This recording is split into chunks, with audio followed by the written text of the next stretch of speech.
நான் நல்லா சாப்பிடுவேன். ஒரு ஆள் வந்து என்கிட்ட, மேடம் நீங்கள் கொஞ்சம் குண்டாயிட்டீங்க. நான் திருப்பி என்ன கேட்டிருப்பேன், உனக்கு என்னான்னு கேட்டேன். நான் குண்டாயிட்டேன், உனக்கு என்ன?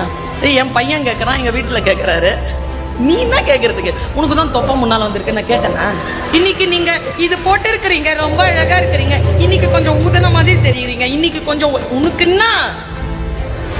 பெண்ணே, நீ அழகா இருக்கிறாய் என்று சொல்லக்கூடிய தகுதியை வேறு எந்த ஆண்மகனுக்கும் கொடுக்காது.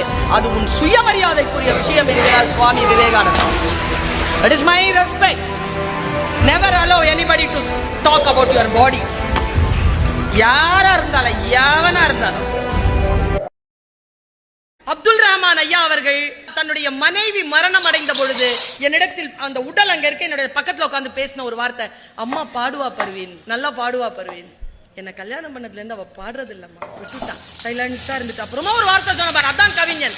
எனக்கு இப்பொழுதுதான் புரிகிறது, குயில்கள் ஏன் கூடு கட்டுவதில்லை. நடுங்கி போனங்க நான் என்ன சொல்கிறேன், குயில்களுக்கு கூடுகள் கிடைக்கட்டும், வீட்டில் இருக்கக்கூடிய துணை குயில்கள் ஆண்களாகும் பெண்களாகும் சேர்ந்து அந்த இசை பெருவெள்ளத்தை பெருக்கட்டும், அந்த அளவிற்கு சூழல் அமையட்டும் என்று மனதால் நான் பிரார்த்தித்தேன். ஒரு விஷயத்தை ரசிப்பது, நல்லா தெரிஞ்சுக்கோங்க, ஊழல் இல்லாத கைகள் தாங்க முதல்ல தேவை. வியாபாரத்துக்கோ வாழ்க்கைக்கோ எதுக்கோ ஊழல் இல்லாத கை. நான் தமிழ் படித்த கடைசி பாயிண்ட் என்ன தெரியுமா, 40 வயசு வரைக்குமே என் வாழ்க்கையில என்னோட புருஷனை மாற்ற முடியல, என் பிள்ளைங்களை மாற்ற முடியல, என் மாமனார் மாமியாரை மாற்ற முடியல, இப்பெல்லாம் பேசிட்டே இருக்காதீங்க. 40 years எல்லாத்தையும் உட்கார வச்சு பேசுங்க. எல்லாருக்கும் என்ன பிரச்சனை, எதுக்கு என்ன இவ்வளவு டென்ஷன் ஆக்குறீங்க அப்படின்னு பேசுங்க. யாரும் மாற மாதிரி இல்ல, நியூஸ் சேஞ்ச் பண்ணுறோம். ஸோ நீங்க மற்றவங்களை மாற்றணும்னு நினைக்கிறதுலாம் அடியோட மறந்துட்டு நம்மளை மாற்றுவோம். சரி, நான் ஏன் எதிர்பார்க்காத, நான் ஏன் சந்தோஷமா இல்லை, வேலைக்கு போலியா, அப்போ ஓகே, நீங்க யார் என்ன சொன்னாலும் எனக்கு பிரச்சனை இல்லை. நான் 41 வயசுல நான் வேலைக்கு போவேன், நான் சம்பாதிப்பேன், நான் நல்லா இருப்பேன், நான் என் லைஃபையே மாற்ற போறேன், இதுக்கு மேல எந்த கம்ப்ளைண்ட்டும் பண்ண மாட்டேன். நான் நிறைய பேர் சொல்றது என்னன்னா, என் ஹஸ்பண்ட் என் கூட வாக்கிங் வர மாட்டேங்கிறதுனால நான் வாக்கிங்கே போக மாட்டேன். அவர் வந்துட்டு என்னை வந்துட்டு ஹாஸ்பிட்டல் கூட்டு போக மாட்டாரு.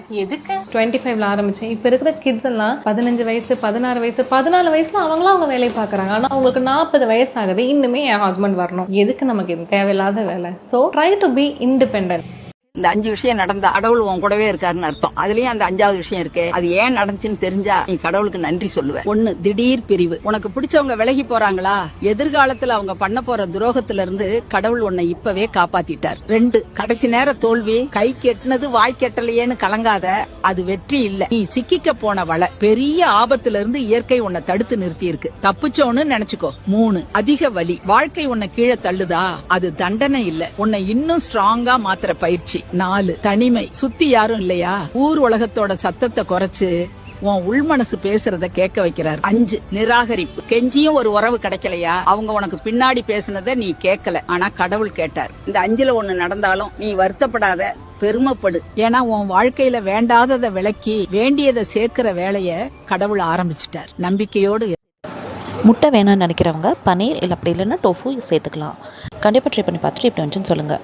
இதே மாதிரி நியூ ரெசிபீஸ்க்கு சேனலை ஃபாலோ பண்ணிக்கோங்க. தேங்க்யூ ஸோ மச் ஃபார் வாட்சிங். பாய்.